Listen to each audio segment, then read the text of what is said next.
पद्धति स्वयं स्व एव सर्वसम्पन्न तस्मै श्री गुरुवे नमः। हरिगुरु जगद्बंधु महाउद्धारण चारिहस्त चंद्रपुत्र खा कीटपवन प्रभु प्रभु प्रभु हे अनंतानंद। जय जगद्बंधु, जय श्री गुरुपाद।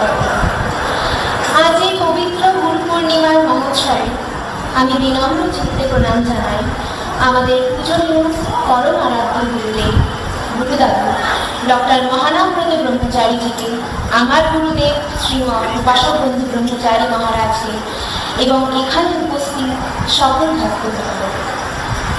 আজকের আলোচ্য বিষয় পূজনীয় চরণ বৈষ্ণবাচার্য ডক্টর মহানামব্রত ব্রহ্মচারীজির পূর্ণ জীবনের অবদান। পরম গুরুদেবের সম্পর্কে কিছু বলার কিংবা তার পূর্ণ জীবনে মূল্যায়ন করার যোগ্যতা আমার নেই, তবুও চেষ্টা করব দু চার কথা আপনাদের সামনে তুলে ধরার শ্রীগুরুপাদ পদ্মভরসা। একটি মানুষ যখন সত্যকে উপলব্ধি করে তখন সে নিজেই হয়ে ওঠে এক আলোক। এই কথাটি যদি কারো জীবনে নিখুঁতভাবে সত্য হয়, তিনি হলেন ডক্টর মহানামব্রত ব্রহ্মচারী। তিনি ছিলেন একধারে আধ্যাত্মিক পথপ্রদর্শক, তত্ত্বজ্ঞ যোগী এবং মানবতার এক নিঃস্বার্থ সেবক, এবং অপরদিকে এক পরম ভক্ত। মহানাম, যে নামটি হৃদয়ে স্থাপন করলে সে হৃদয় কখনো শূন্য হয় না। মহানামব্রত ব্রহ্মচারীজির নামটি স্মরণ করলেই মনে পড়ে যায় একজন ভগবত ভক্ত ব্রহ্মচারী, যার মুখে সদা ভক্তিভাব, হৃদয়ে অশেষ করুণা এবং জীবনে নিরলস কর্ম।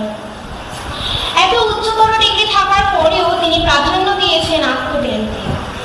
পুস্তক থেকে শাস্ত্র শেখা যায়, কিন্তু সত্যকে উপলব্ধি করতে হয় হৃদয় দিয়ে। তিনি হৃদয়ে ধারণ করেছিলেন প্রভু জগৎবন্ধু সুন্দরের আদর্শকে এবং শিখিয়েছেন সর্বজীবকে ঈশ্বরের অংশ মনে করে তাকে শ্রদ্ধা করতে হবে, মানুষকে ভালোবাসতে হবে, কেননা প্রত্যেক মানুষের মধ্যেই নারায়ণ আছেন। তার ভাবাদর্শে জাতি, ধর্ম, বর্ণ, লিঙ্গ সব বিভাজনের ঊর্ধ্বে উঠে মানুষকে ভালোবাসতে শেখানো হয়েছে।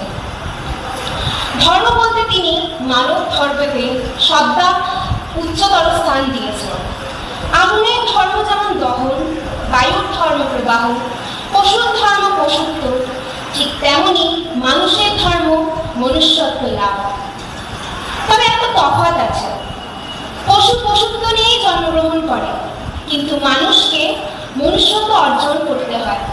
যতক্ষণ না পর্যন্ত মনুষ্যত্ব অর্জন হচ্ছে ততক্ষণ মানুষও পশুই থাকে। এবার প্রশ্ন আসতেই পারে, মনুষ্যত্ব লাভ হয়েছে তা কি করে বুঝবো? সেই উত্তরও তিনি দিয়েছেন। তিনি 5টি গুণ সম্পর্কে বলেছেন, যেগুলি থাকলে আমরা বলতে পারি লোকটির মনুষ্যত্ব আছে। সেগুলি হল অহিংসা, অচর্য, সুচিতা, সংযম ও সত্য। অহিংসা সত্যমস্তেয়ং শৌচং সংযমেব চ এতৎ সংসিকং কৃত্যং ধর্মস্য পঞ্চলক্ষণম। প্রকৃত মানুষ কিভাবে হওয়া যায় সেই জ্ঞান আমাদের দিয়েছেন মহানামব্রত ব্রহ্মচারীজি। মনুষ্যত্ব লাভের পরেই আসে দেবত্ব লাভ। মহানামব্রত ব্রহ্মচারীজি ছিলেন প্রভুর হাতের তৈরি এক অতুলনীয় সৃষ্টি। তিনি সর্বদা প্রভুকে অগ্রিমাংশে রেখেছেন এবং আমাদেরকেও প্রভুকে অগ্রিমাংশে রাখতে শিখিয়েছেন। তার স্বরচিত প্রার্থনা আমরা কম বেশি হয়তো প্রত্যেকেই জানি। সেটি হল, প্রভু হে, তুমি রহমোর আগে, জীবনের পুরো ভাগে, তুমি যাও চলে পদচিহ্ন ফেলি, আমি যাই সেই রাগে। এই প্রার্থনাটি আরো বড়, আমি সংক্ষিপ্ত করে তুলে ধরলাম।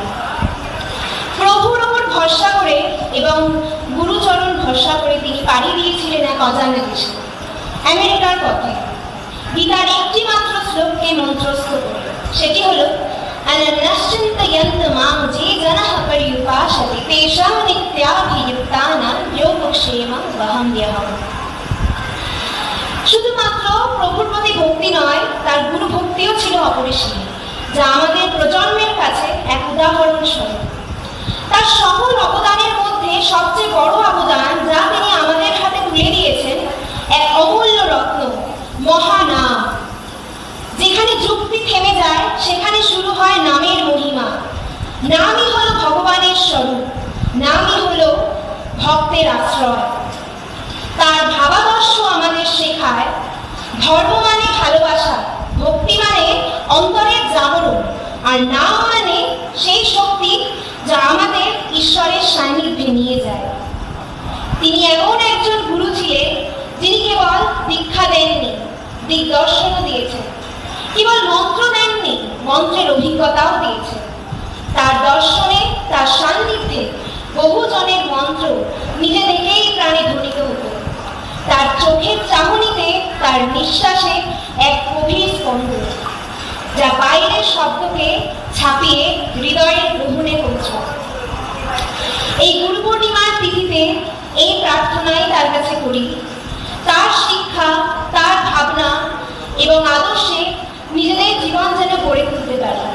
নাম স্মরণ করি, মানুষকে ভালোবাসি এবং নিজেদেরকে প্রভুর পথে উৎসর্গ করি।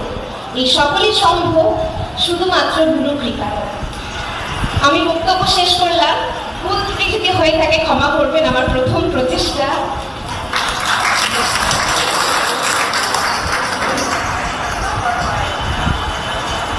জয় জগন্নাথ।